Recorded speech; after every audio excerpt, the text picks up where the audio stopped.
नमो तस्स भगवतो वरहतो सम्मा संबुद्धस्स।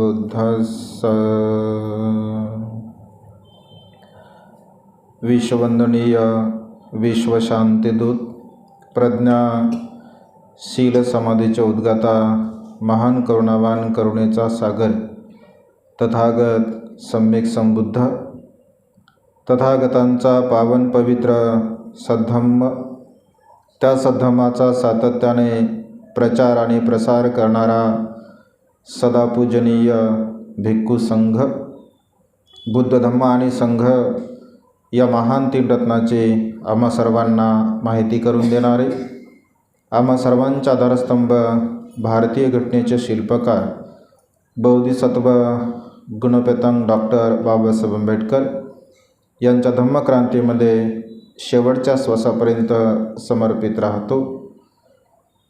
आजच्या या मंगलमय प्रसंगी या वर्षावासाच्या पवित्र कालखंडामध्ये विश्वशांती बुद्धविहार पवन नगर येथील सर्व श्रद्धासंपन्न उपासक उपासिका, त्याचप्रमाणे प्युरिटी ऑफ माइंड या यूट्यूब चॅनलद्वारा सातत्याने धम्मदेशना श्रवण करणारे सर्वच श्रद्धासंपन्न उपासक उपासिका, तुम्हा सर्वांच्या प्रती अनंत अनंत मंगलकामना मंगलमैत्री भावना व्यक्त करतो। या प्रसंगी उपस्थित असणारे पूजनीय भंते मेहतानंदजी यांच्याही प्रती अनंत अनंत मंगलकामना मंगलमैत्री भावना व्यक्त करून आजच्या या धम्मदेशनेला प्रारंभ करतो। या वर्षावासाच्या पवित्र अशा कालखंडामध्ये सातत्याने तथागतांच्या मंगलमय वाणीला आपण श्रवण करत आहोत। हा वर्षावासाचा पवित्र असा कालखंड, या कालखंडामध्ये वेगवेगळ्या तथागतांच्या उपदेशाला आपण श्रवण करता, ज्या उपदेशाद्वारा आपलं जीवन अत्यंत सुखपूर्वक आपण जगू शकतो। सुत्तनिपात या ग्रंथाच्या द्वारा आपण धम्मदेशना श्रवण करत आहोत। त्यामधील पहिलं सुत्त आपण बघत आहोत, उरग सुत्त। त्या उरग सुत्ताच्या द्वारा तिसरी धम्मदेशना उरग सुत्ताच्या वरती आपण बघत आहोत। महत्त्वाचे फक्त त्यातले असं पूर्णतः काय आपण म्हणजे बघत नाही आहोत, म्हणजे गाथा टू गाथा आपण बघत नाही आहे, तर त्यामध्ये जे महत्त्वपूर्ण गाथा आहेत त्या महत्त्वपूर्ण गाथांचं आपण विश्लेषण बघत आहोत। कारण समोरसुद्धा अत्यंत महत्त्वपूर्ण असे सुत्त आहे। आपल्याकडे वेळ कमी आहे, त्यामुळे किमान 10-12 सुत्त तरी आपले या वर्षावासाच्या कालखंडामध्ये संपन्न झाले पाहिजे। तर 3 दिवसापासून उरग सुत्त आपण बघत आहोत, जे की अत्यंत महत्त्वपूर्ण सुत्त आहे। भगवंताचे एक एक वचन मानवी मनाला परिशुद्ध करण्यासाठी, निर्मळ करण्यासाठी आणि सुखाने जीवन जगण्यासाठी भगवंताचे वचन सहाय्यक ठरत असतात। आणि त्यामुळे आजच्या देशनेमध्ये आपण समोरील गाथेचा सार बघणार आहोत। समोरच्या गाथेमध्ये भगवंत असे म्हणतात, ज्यांच्या अंतकरणात कोप राहिलेला नाही, कोप म्हणजे दोष, ज्यांच्या अंतकरणामध्ये कोणत्याही प्रकारचा दोष राहिला नाही, अशा प्रकारचा मनुष्य जो शाश्वत आणि अशाश्वत यांच्या पलीकडे गेलेला आहे, तर तो मनुष्य जीर्ण झालेली सापाची कांती यांना साप जसा सोडून जातो कांतींना, तशा प्रकारे या सर्व प्रकारच्या विकारांना सोडून तो सुखाला वर्तमान काळामध्ये आणि परलोकामध्ये सुद्धा प्राप्त होत असतो। तर भगवंत असे म्हणतात की आपल्या अंतकरणामध्ये असणारे जे दोष असतात, ज्याला कोप असं म्हटलं आहे, विकार असतात, तर या सर्व प्रकारच्या विकारांना आपण नष्ट केलं पाहिजे, नाहीसं केलं पाहिजे. कारण जोपर्यंत ह्या विकारांना आपण नष्ट करत नाही, नाहीसं करत नाही, तर तोपर्यंत खऱ्या अर्थाने धम्मरूपी बीजारोपण आपण आपल्या चित्तामध्ये करू शकत नाही. जसं भगवंत गाथेमध्ये सांगताना असं म्हणतात की ज्याप्रमाणे शेताचा जो दोष आहे, शेताचा जो विकार आहे, शेताचा दोष कोणता आहे? शेतामध्ये चांगलं पीक येत नसेल तर कोणत्या गोष्टीमुळे येत नाही? तणामुळे, आहे की नाही? तर भगवंत असे म्हणतात की शेताचा दोष हे तण आहे. वेगवेगळ्या प्रकारचं तण आहे. हाराळीचं तण आहे, कुंद्याचं तण आहे, आता नवीन आलेलं गांजर तण आहे, अनेक प्रकारचे तण आहे.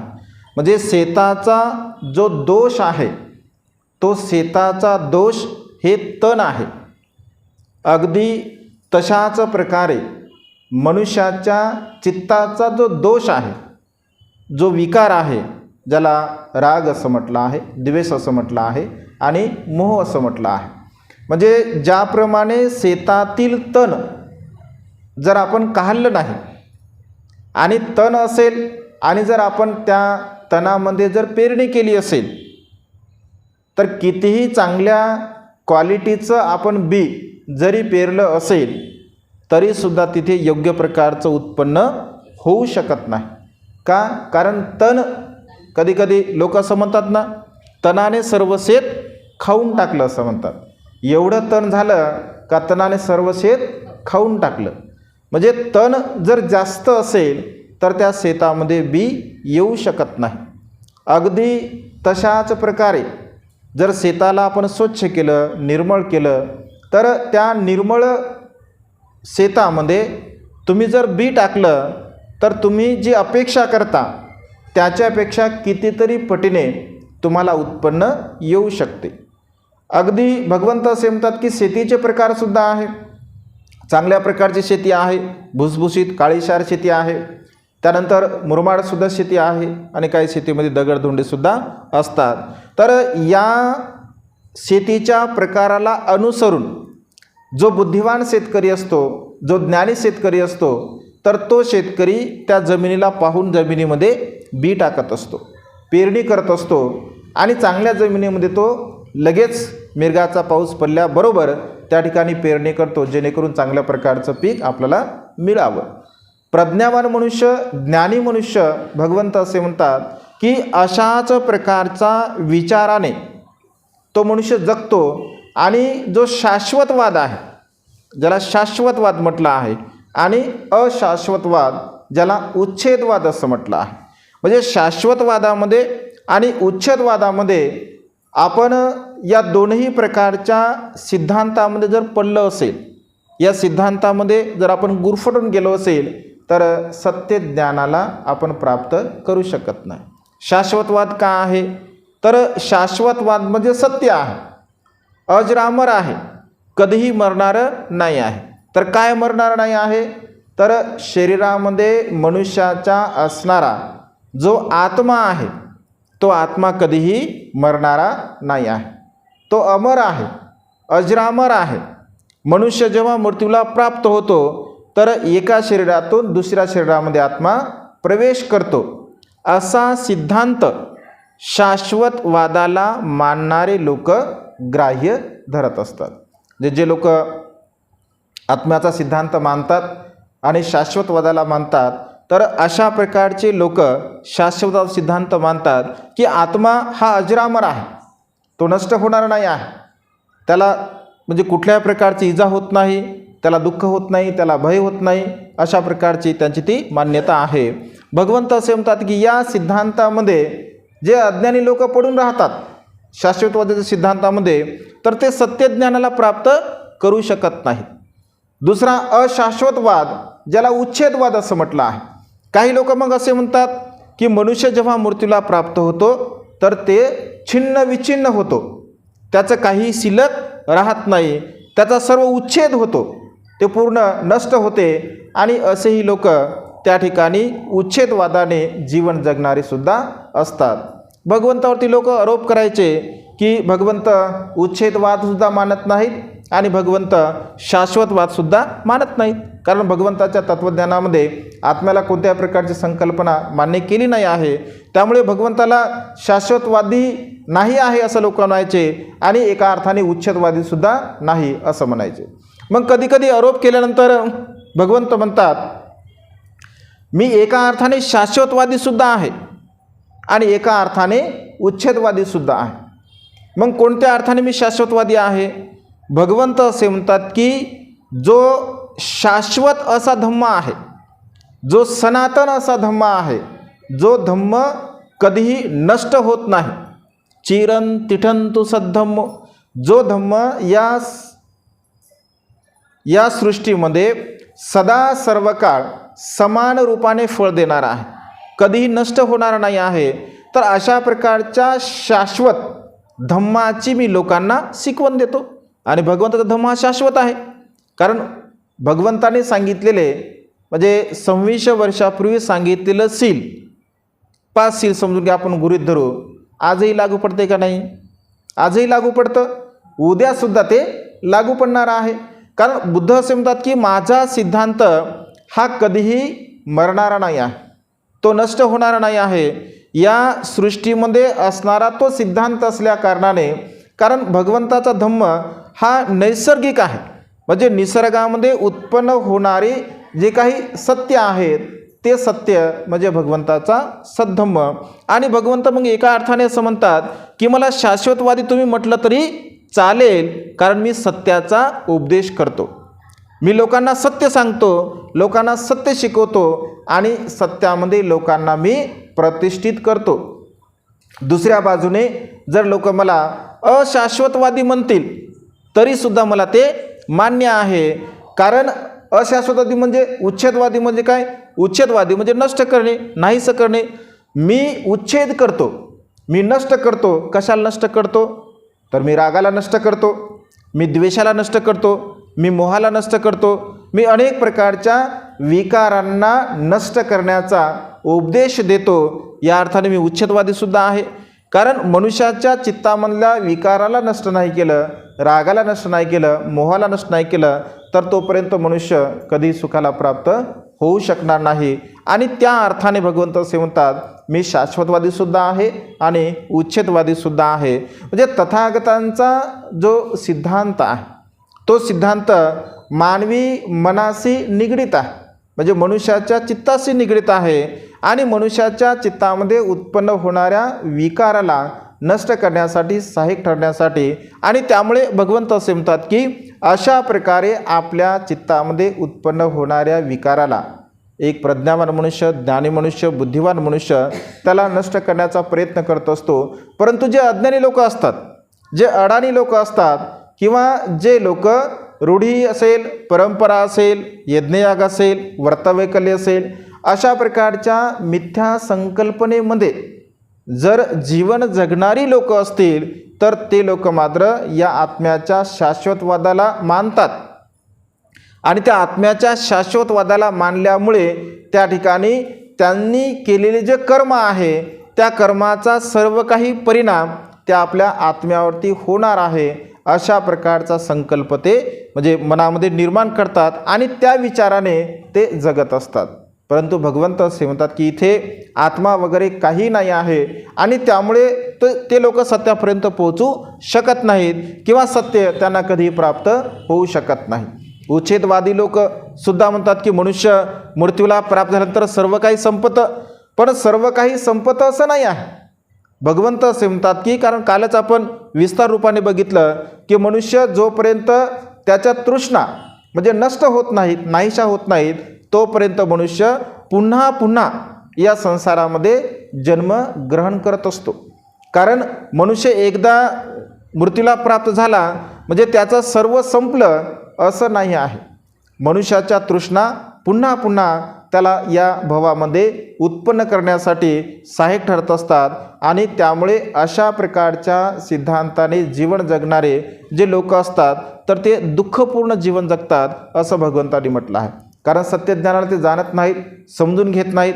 आणि जे लोक सत्यज्ञानाला जाणत नाहीत, समजून घेत नाहीत, तर त्याची जी विवेकहीनता आहे, विवेक आहे, तर तो विवेक मात्र जागरूक नसतो. आणि अशा प्रकारे मग हजारो वर्षापर्यंत असे लोक कर्मकांड करताना आपल्याला पाहायला मिळतात, यज्ञयाग करताना आपल्याला पाहायला मिळतात, बुवाबाजी करताना आपल्याला पाहायला मिळतात.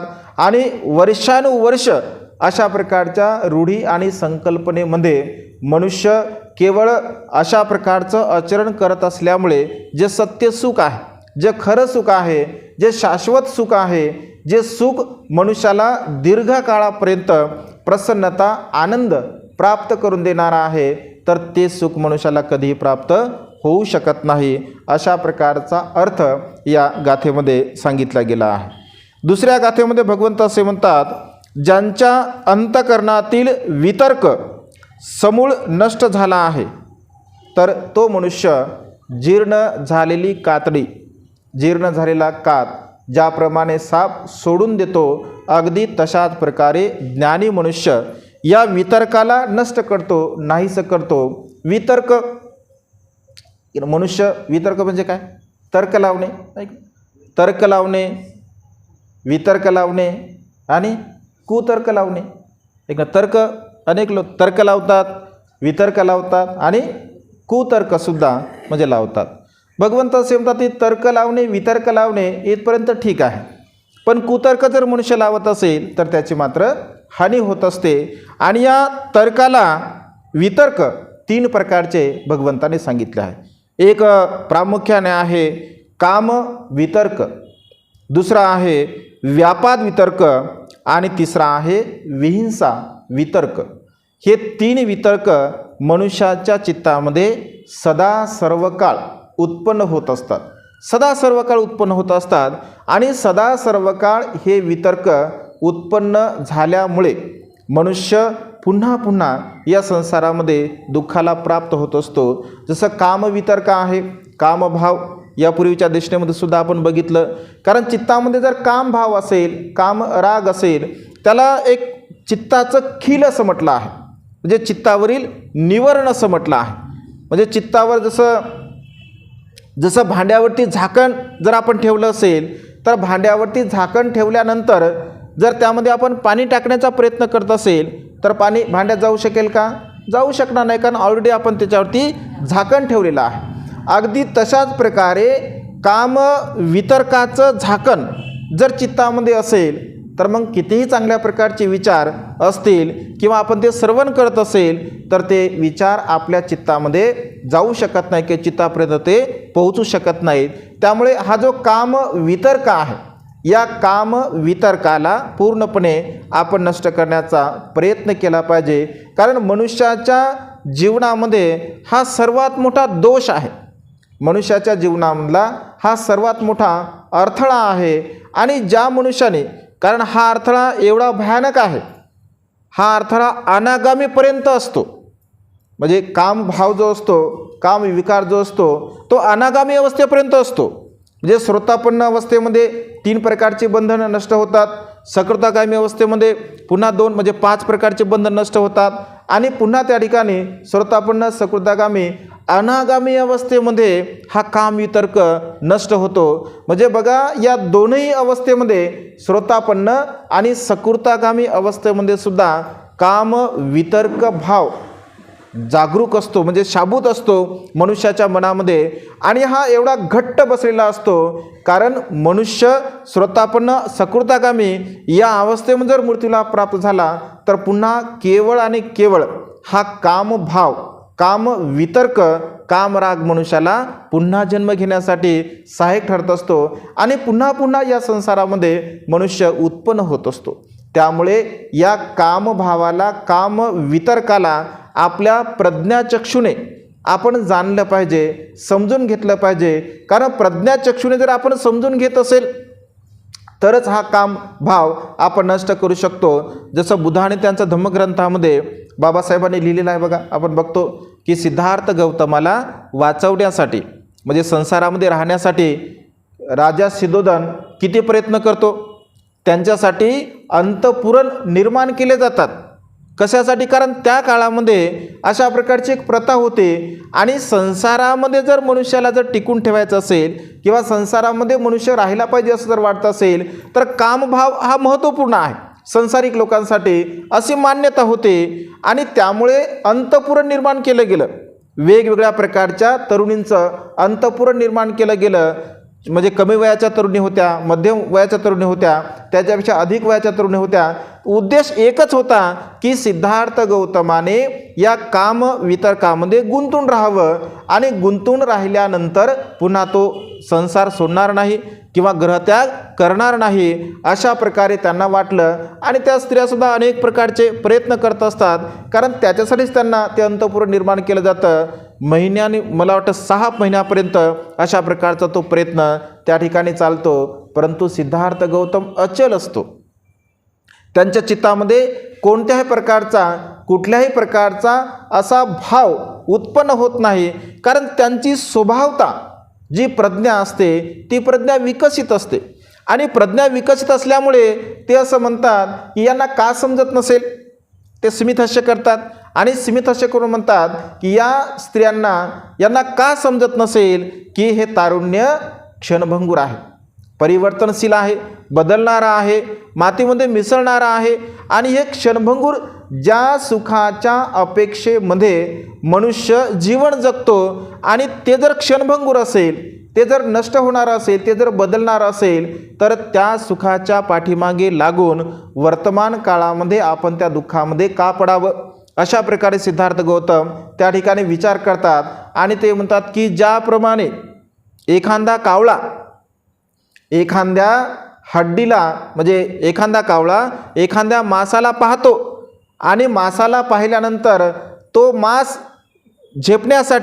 घेण्यासाठी त्या मासावरती तो झेप घेत असतो, परंतु वास्तविक पाहता त्याला तिथे कुठल्याही प्रकारचं मांस काही दिसत नाही. तो केवळ मांसाचा भास असतो आणि त्या ठिकाणी त्याची निराशा होत असते. दुसरं उदाहरण देत असताना असं म्हणतात की ज्याप्रमाणे एखादं हाड असावं आणि त्या हाडाला एखाद्या कुत्र्याने आपल्या मुखामध्ये घ्यावं आणि त्याने खाण्याचा प्रयत्न करावा, त्या हाडाला कोणत्याही प्रकारचं मांस शिल्लक नाही आहे आणि तो कुत्रा असं समजत आहे की त्याला म्हणजे मांस आहे. आणि तो खाण्याचा प्रयत्न करत असताना त्याचं स्वतःच्याच रक्त त्या हड्डीला लागत आहे आणि त्याला असं वाटत आहे की यातून मला मांस मिळत आहे. अगदी तशाच प्रकारे कामभावनेमध्ये रममाण असणाऱ्या लोकांना त्या हड्डीप्रमाणे वाटतं, त्या मांसाप्रमाणे वाटतं आणि याच्यामध्ये एवढे ते गुंतलेले असतात या काम वितर्कामध्ये. तर त्यामुळे त्यांना जे काही सत्य ज्ञान आहे किंवा सुखाचा मार्ग आहे त्या सुखाच्या मार्गाला ते कोणत्याही प्रकारे समजू शकत नाहीत.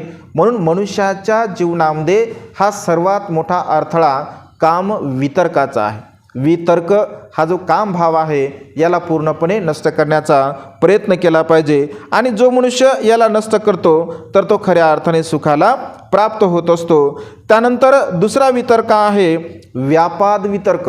व्यापाद, त्याला द्वेषबुद्धी असं म्हटलेलं आहे.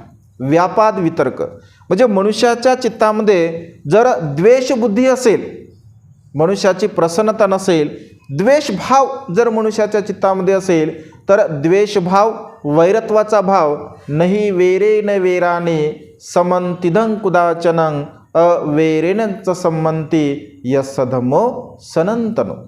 म्हणजे या संसारामध्ये वैराने वैर कधी शांत होत नाही.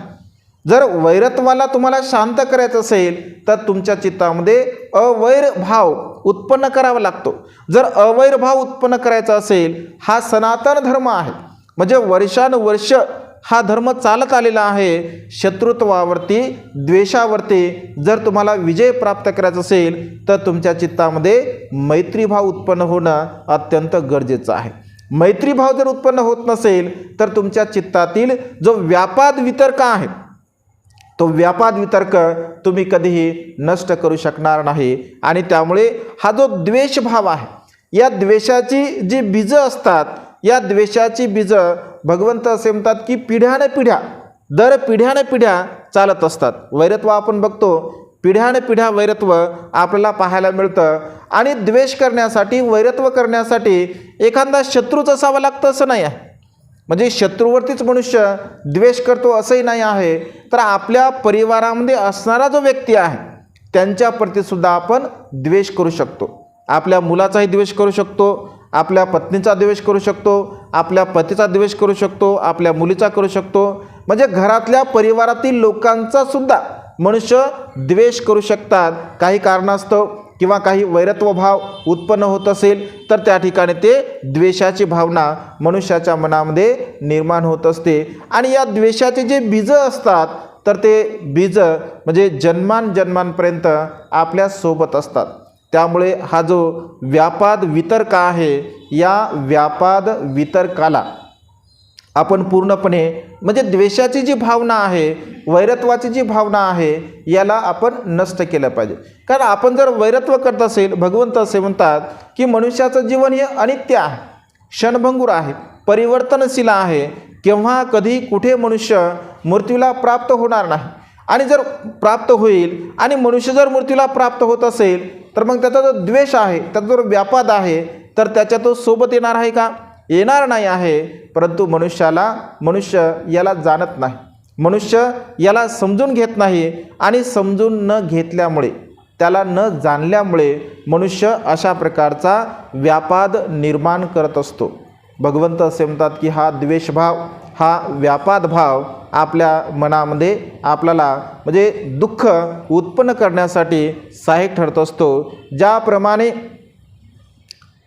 जसं पाऊस आहे, पावसामध्ये जर एखादं घर आहे आणि एखाद्या घराला योग्य प्रकारे जर आपण साकारलं नसेल, योग्य प्रकारे त्याला बनवलं नसेल, जसं पूर्वीच्या काळामध्ये म्हणजे खेड्यामध्ये आजही घरं साकारतात, ज्याला झोपडी आपण म्हणतो, एक ना, लाकडाची गवताची झोपडी असते, तर ती साकारतात.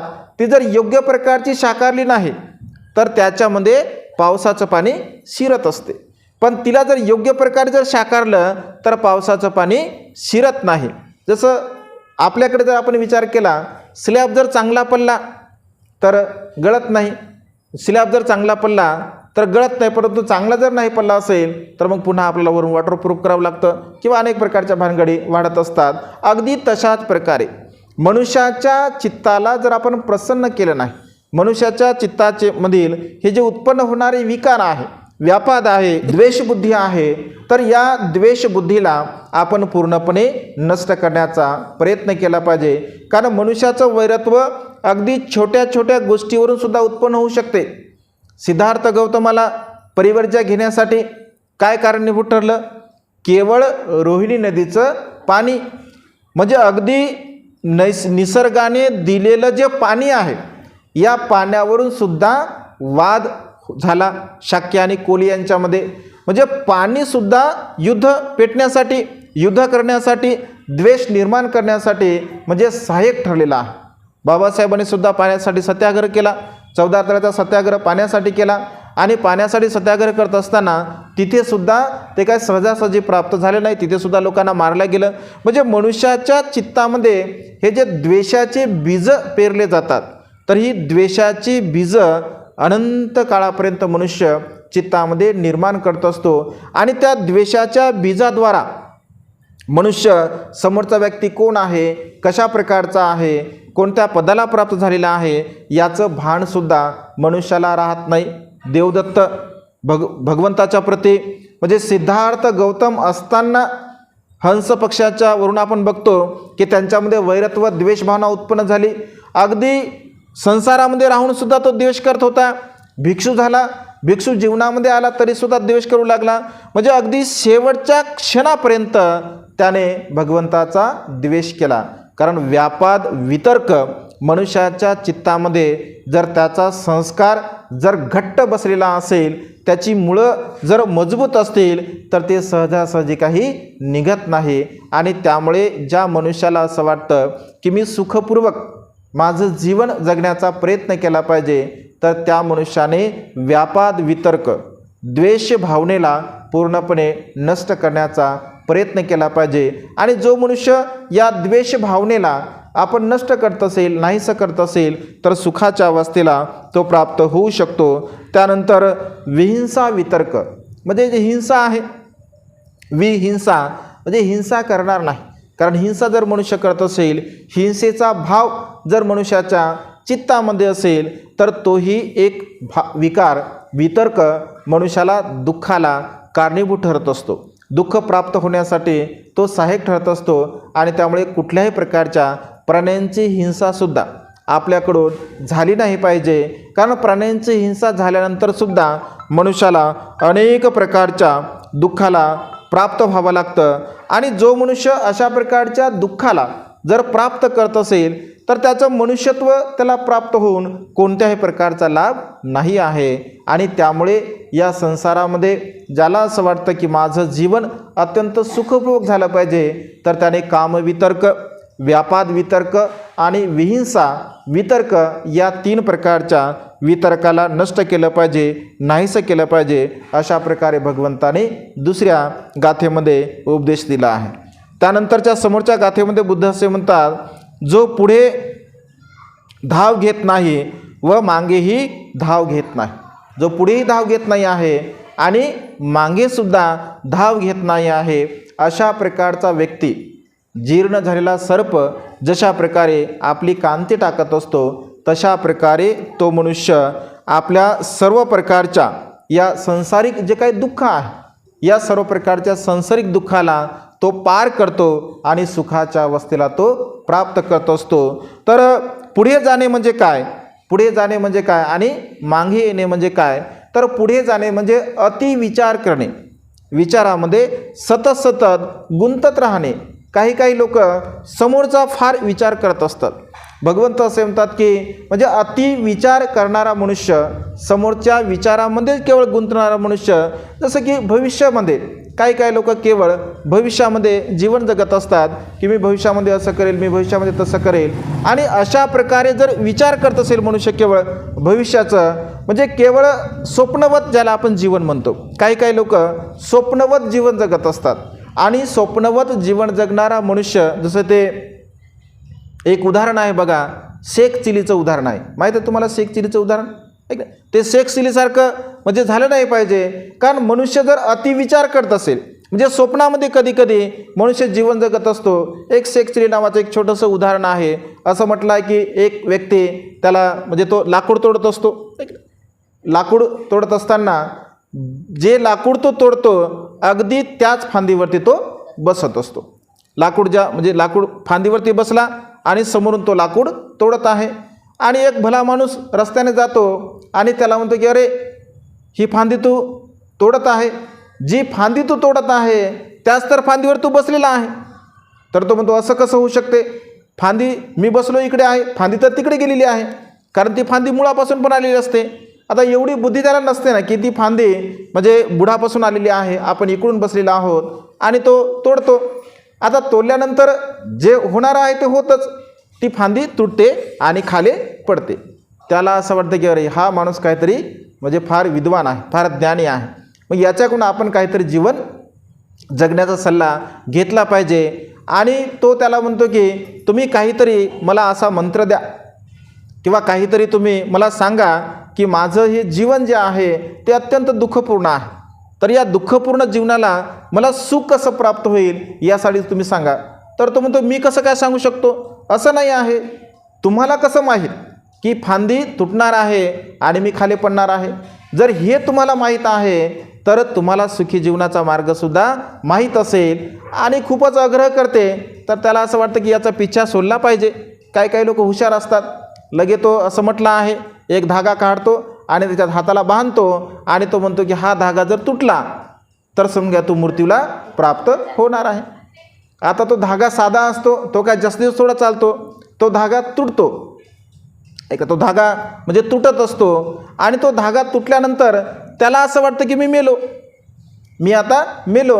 आणि मग स्वतःच त्या ठिकाणी ते म्हणजे जमीन खणतो. आणि तो जमीन खणताना तो एक व्यक्ती येतो, तो म्हणतो की अरे का खणत आहे जमीन, तर तो म्हणतो मी मेलो आणि त्यामुळे या जमिनीमध्ये आता मला म्हणजे गाडायचं आहे.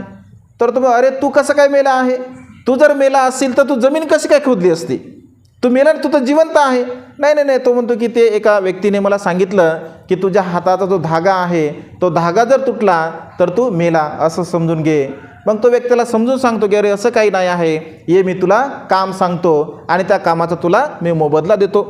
आणि असं म्हटलं की एक तुपाचं जे पिंपा असतो तर त्याला तो देतो आणि त्याला म्हणतो इथपर्यंत तो पिपा घेऊन जा, मी तुला काहीतरी नाणे देतो. आणि तो पिपा डोक्यावर घेतो आणि डोक्यावर घेतल्यानंतर मग तो विचार करतो आता याचे मला नाणे मिळणार. मग हे नाणे मिळाल्यानंतर मी त्या नाण्याच्या काहीतरी वस्तू घेणार, कोंबड्या घेणार, बकऱ्या घेणार. मग त्या मी कोंबड्या घेणार, बकऱ्या घेणार, त्या माझ्याकडे वाढतील, खूप साऱ्या होतील. मग माझ्याकडे खूप पैसे येतील. मग पैसे आल्यानंतर मी माझं स्वतःचं घर बांधणार. स्वतःचं घर बांधल्यानंतर म्हणजे विचार बघा, म्हणजे पुढच्या विचारामध्ये मनुष्य कसं दुःखाला प्राप्त होत असतो. अति विचार पुढचं बघू नये. भगवंत असे म्हणतात अति विचार आपण कधीही करू नये. वर्तमान काळामध्ये प्रेझेंटमध्ये आपण जीवन जगण्याचा प्रयत्न केला पाहिजे. कारण प्रेझेंटमध्ये जर आपण जीवन जगत असेल, आत्ता सध्या या घडीला मला चांगल्या प्रकारचे कर्म करायचे आहे आणि चांगल्या प्रकारचं जीवन जगायचं आहे, हा भाव आपल्या चित्तामध्ये असला पाहिजे. आणि मग तो अशा प्रकारचा विचार करतो. विचार केल्यानंतर मग तो म्हणतो की मी घर बांधेल, घर बांधल्यानंतर माझं लग्न होईल, लग्न झाल्यानंतर मला पत्नी येईल, पत्नी आल्यानंतर मला मुलं बाळं होतील आणि मुलं बाळं झाल्यानंतर मी मस्त आरामात सोप्यावरती झोपलेला असेल. मग माझी जे मुलं असतील, मुली असतील, मला बोलवायसाठी येतील की बाबा उठा, चला भोजनाला चला. मग मी त्यांना म्हणलं की नाही नाही मी येणार नाही, नाही नाही येणार नाही म्हणलं की त्या डोक्यावरचं भांडं ते हे खाली पडतं आणि सगळं तेल सांडून जाते. तो व्यक्ती म्हणतो अरे माझं तेल तू सांडवलं. ते म्हणते अरे तुझं तेल सांडलं पण माझं सगळं जीवनच सांडलं म्हणते इथे. म्हणजे अतिविचार केल्यामुळे, स्वप्नामध्ये राहिल्यामुळे असं मनुष्याला दुःख भोगावं लागत असते. आणि त्यामुळे भगवंत असे म्हणते की अति पुढचा विचार आपण केला नाही पाहिजे. म्हणजे सध्या वर्तमान काळामध्ये प्रेझेंटमध्ये जर तुम्ही जीवन जगत असाल, कारण यही पश्चिको भगवंत असे म्हणतात, इथे या आणि पहा, प्रत्यक्ष रूपाने त्याचं तुम्ही आचरण करा. प्रत्यक्ष रूपाने जर तुम्ही त्याचं आचरण केलं तर तुम्हाला त्याचं सुख निश्चितपणे लाभणार आहे. कारण भगवंताचा धम्म हा सदा सर्व काळ समान रूपाने फळ देणारा असतो. भगवंताच्या काळामध्ये सुद्धा श्रोतापन्न, सकृतागामी, अनागामी, अरंत लोक होते. वर्तमान काळामध्ये सुद्धा श्रोतापन्न, सकृतागामी, अनागामी, अरंत आहे. आणि भविष्यामध्ये सुद्धा जर बुद्ध शासन जोपर्यंत आहे तोपर्यंत हे 4 मार्ग आणि 4 फळ सदा सर्व काळ या संसारामध्ये असतात. त्यामुळे भगवंत असे म्हणतात की वर्तमान काळामध्ये आपले कर्म कशा प्रकारचे सुधारतील, माझे कायेचे कर्म, वाचेचे कर्म, मनाचे कर्म कशा प्रकारे सुधारतील याचा विचार आपण केला पाहिजे. अधिक पुढचा विचार आपण करू नये. कारण अधिक पुढचा विचार जर मनुष्य करत असेल तर संसारामध्ये केवळ आणि केवळ त्याला दुःख भोगावं लागत असते, दुःखाला तो प्राप्त होत असतो. त्यामुळे अधिक पुढचा विचार आपण कधीही करू नये. अधिक मागचा विचारसुद्धा आपण कधीही करू नये. अधिक मागच्या विचारासुद्धा मध्ये सुद्धा मागचा विचार करू नये. म्हणजे आळसामध्ये आपलं जीवन घालू नये. कारण आळसामध्ये, प्रमादामध्ये जर जीवन मनुष्य घालत असेल, प्रमादामध्ये जर जीवन जगत असेल तर तो भगवंत असे म्हणतात एखादा मनुष्य प्रमादामध्ये आहे तर मृत्यूच्या नंतर तो मरेल तेव्हा मरेल. पण प्रमादामध्ये असणारा मनुष्य जिवंत असून सुद्धा मृत्यूला प्राप्त होण्यासारखा आहे. आणि त्यामुळे प्रमाद, आळस, या आळसाला पूर्णपणे आपण नष्ट केलं पाहिजे. प्रमादं मच्युनोपदं, म्हणजे मनुष्य हा प्रमादामुळे मृत्यूला प्राप्त झाल्यास समान आहे.